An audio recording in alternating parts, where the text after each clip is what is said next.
Welcome to V news Telangana. Medchal జిల్లా పేట్ బషీరాబాద్లోని Medchal DCC కార్యాలయంలో Alwal police station పరిధి సూర్యనగర్లో ఈ నెల 3వ తేదీన జరిగిన వృద్ధ దంపతుల హత్య కేసును పోలీసులు ఛేదించారు.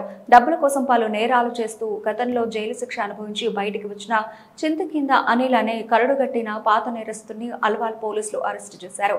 ఈ నెల 3వ తేదీ రాత్రి నిద్రిస్తున్న కనకయ్య రాజమ్మలను పక్కన ఉన్న సెంట్రింగ్ కారుతో తలలు పగలగొట్టి హత్య చేసి వారి ఒంటిపై ఉన్న నగలు డబ్బులను ఎత్తుకెళ్లాడు. 4వ తారీఖు ఫిర్యాదు అందుకున్న అల్వాల్ పోలీసులు సాంకేతిక ఆధారాలతో నిందితుని అదుపులోకి తీసుకున్నామని తెలిపారు. అతని వద్ద నుండి వృద్ధ దంపతుల వద్ద దొంగిలించిన 2 సెల్ ఫోన్లు, బంగారు పుస్తే, 150 గ్రాముల వెండి, 20,000 రూపాయల నగదును స్వాధీనం చేసుకున్నట్లు తెలిపారు. మేడ్చల్ జోన్ డీసీపీ కార్యాలయంలో జరిగిన మీడియా సమావేశంలో వివరాలు మేడ్చల్ డీసీపీ కోటిరెడ్డి వెల్లడించారు. చూసినాము ఇతను వచ్చి కూడా 1 వీక్ అయింది బయటికి. ఆల్రెడీ మన అల్వాల్ పోలీస్ స్టేషన్ ఇతని రికార్డు ఉంది, కేడీ షీట్ కూడా ఉంది. అంటే పాత నేరస్తులు ప్లస్ సీసీ కెమెరాల దీంతో మనం చేయడం జరిగింది. ప్లస్ ఇది 2 ఫోన్లు కూడా పోయినాయి. ఈ ఒక వాళ్ళ ఏజ్డ్ పర్సన్స్ ఎవరైతే చనిపోయారో వాళ్ళ ఫోన్లు కూడా పోయినాయి. కాబట్టి వాటికి వచ్చినటువంటి సిగ్నల్స్ ఇవన్నీ ఆధారం చేసుకొని మనం చేయడం జరిగింది. అంటే ఇతను ఏమో డ్రగ్ అడిక్ట్ ఏం కాదు, కానీ కాకపోతే కళ్ళు కాంపౌండ్లలో కళ్ళు తాగటము ఇవన్నీ కూడా అన్ని సోషల్ వైజెస్ ఉన్నాయి. తనకి ఒకడే నేరస్తుడు.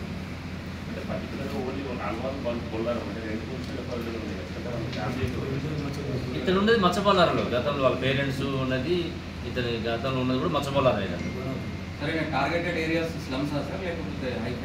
అంటే మెయిన్ స్లమ్సే. ఓకే అండి, థ్యాంక్ యూ. సిపి గారు ప్రత్యేకంగా దీని మీద మానిటర్ చేసి అందరు టీంని, సైబరాబాద్లో ఉన్న అన్ని టీమ్స్ని కూడా ఇందులో SOT, CCS and local force అందరిని కూడా అలర్ట్ చేయడంతో ఈ కేసుని వితిన్ టైంలో 48 అవర్స్లో డిటెక్ట్ చేయడం జరిగింది. అయితే ఇందులో ఆల్రెడీ లైఫ్ కన్విక్షన్ పడి అప్పీల్ తోటి బయటకు వచ్చింది. కాబట్టి దాంట్లో కూడా మళ్ళీ మనం ఒకసారి హైకోర్టుకి కూడా మేము రిపోర్ట్ పంపించడం జరుగుతుంది. ఈ కేసులో కూడా ఏదైతే మన ఆధారాలు సేకరించడమో, సీసీ ఫుటేజెస్, టెక్నికల్ ఎవిడెన్స్, గత నేర చరిత్ర కూడా ఇవన్నీ కూడా మెన్షన్ చేస్తూ రిమాండ్ రిపోర్ట్లో మళ్ళీ బెయిల్ రాకుండా జైలు ఉండగానే ఆ పాత శిక్షను కంటిన్యూ చేసే విధంగా, కొత్త నేరంలో కూడా శిక్ష పడే విధంగా చేస్తామని చెప్పేసి తెలియజేస్తూ, ఇట్లాంటి వాళ్ళని మరి సొసైటీలో కూడా మీడియా ద్వారా అప్పీల్ ఏం చేస్తున్నాం అంటే, ఎక్కడైనా అనుమానంగా జైలు నుంచి బయటకు వచ్చిన వాళ్ళ మీద కానీ పోలీసు నిఘా ఉంటుంది. పోలీసు ఎంత నిఘా ఉన్నా కూడా ప్రజలు కూడా అప్రమత్తంగా ఉండాలి.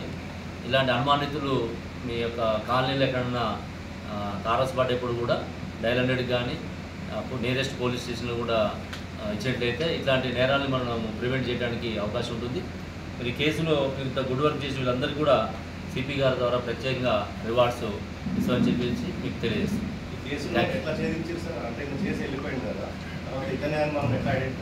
అంటే మనకి కొన్ని సీసీ ఫుటేజెస్ కూడా అక్కడ నెల 4వ తారీఖున ఆదివారం రోజు ఉదయం అల్వాల్ పోలీస్ స్టేషన్ పరిధిలోని సూర్యనగర్ కాలనీలో 2 వృద్ధ దంపతుల్ని గుర్తు తెలియని వ్యక్తి చంపి వాళ్ళ మెడలో ఉన్నటువంటి బంగారము, వెండి, కొంత డబ్బు తీసుకెళ్ళని చెప్పేసి కంప్లైంట్ ఇవ్వడం జరిగింది. ఆ కంప్లైంట్ రాగానే ఇమీడియట్గా అడిషనల్ డీసీపీ పురుషోత్తం గారు, ఏసీపీ రాములు గారు, Pet Basheerabad ACP, SOT DCP Srinivas గారు, ఎంటైర్ వాళ్ళ సిసిఎస్ టీం అందరూ టీంలాగా పనిచేసి ఆ రోజు నుంచి నిన్నటి వరకు అంటే 48 అవర్స్లోనే ఈ కేసుని డిటెక్ట్ చేయడం జరిగింది. ఇందులో ముఖ్యంగా Alwal CI Rahul, DI Thimmappa, CCS inspector Dalnaidu, SOT inspector Shyam Sundar Reddy, వీళ్ళ టీం అందరూ కూడా సుమారుగా ఒక 100 కెమెరాసు, ప్రతి గల్లీ ఇంచు కూడా సీన్ ఆఫ్ అఫెన్స్ చూడటము, రీసెంట్గా జైలు నుంచి ఎవరు వచ్చారని చెప్పేసి అవన్నీ స్టడీ చేసిన తర్వాత ఒక వ్యక్తిని అనుమానంతో అతన్ని ట్రాక్ చేయగా అతన్ని గుర్తించడం జరిగింది. ఇప్పుడు మన దగ్గర ఉన్నటువంటి ఈ చింతకింది అనిల్ అనే వ్యక్తి ఈ యొక్క నేరానికి పాల్పడ్డాడు. అంటే ఎట్లుందంటే, డబ్బు కోసము ఎవరినైనా సరే ఏ విధంగా అయినా సరే ఏదైనా చేయొచ్చు ఒక ఉద్దేశంతో అతను విచక్షణ కోల్పోయి మానవతా విలువలన్నీ కూడా మంటగలిపే విధంగా నిజంగా వాళ్ళు చంపినటువంటి ఆ ఇద్దరు ఏజ్డ్ పర్సన్స్ కూడా అంత డబ్బున్న వాళ్ళు కాదు. వాళ్ళు వాచ్మెన్ పని చేసుకొని డైలీ కూల్ చేసుకునే వాళ్ళు. ఇతనికి ఏది యాక్సెస్ ఉంటే వాళ్ళని చంపి డబ్బులు తీసుకోవాలనే ఉద్దేశంతో ఆ రోజు అక్కడ సెంటరింగ్ కర్ర ఉంటే అక్కడ తీసుకొని ఆ డోరు తీసేసి వాళ్ళిద్దరిని ఏజ్డ్ పర్సన్స్ చనిపోయిన వాళ్ళు కూడా అల్లి కనకయ్య 70 years, అల్లి రాజమ్మ 65 years. వీళ్ళిద్దరు కూడా లేబర్ పని చేసుకుంటూ బతుకుతున్నారు. వీళ్ళ నేటివ్ ఇల్లెందు. గత 3 సంవత్సరాల నుంచి ఇక్కడ వచ్చేసి ఇక్కడ లైవ్లీహుడ్ కోసం వాళ్ళు ఇక్కడ కిరాయి ఇల్లు తీసుకుని ఉండడం జరుగుతుంది. ఈ యొక్క నేరస్తుని యొక్క నేర చరిత్ర చూసినట్లయితే మనందరం కూడా ఆశ్చర్యపోతాం. దాదాపు 29 కేసులు ఉన్నాయి ఇతని మీద. 29 కేసులలో కూడా ఇతని మీద కేడీ షీటు ఓపెన్ చేయడం జరిగింది అల్వాల్ పోలీస్ స్టేషన్లో. అంటే ఇతను జోనేలు ఉన్నప్పటి నుంచి 12-13 సంవత్సరాల నుంచి కూడా నేర ప్రభుత్వం నేరాలు చేయడం, జోనేలు హోమ్ పోవడం, ఇంటి వాళ్ళు కూడా వెళ్ళేయడం జరిగింది.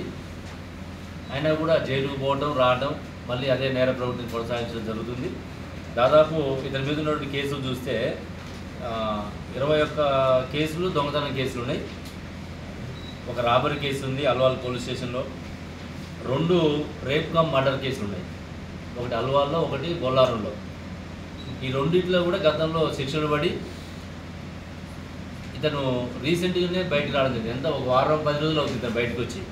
హైకోర్టులో గతంలో లైఫ్ కన్విక్షన్ పడితే హైకోర్టులో అప్పీల్ చేసుకొని బయటకు రావడం జరిగింది. వచ్చిన ఒక వారం 10 రోజులు 26వ తారీఖు ఏప్రిల్ 26వ తారీఖు బయటకు రావడం జరిగింది.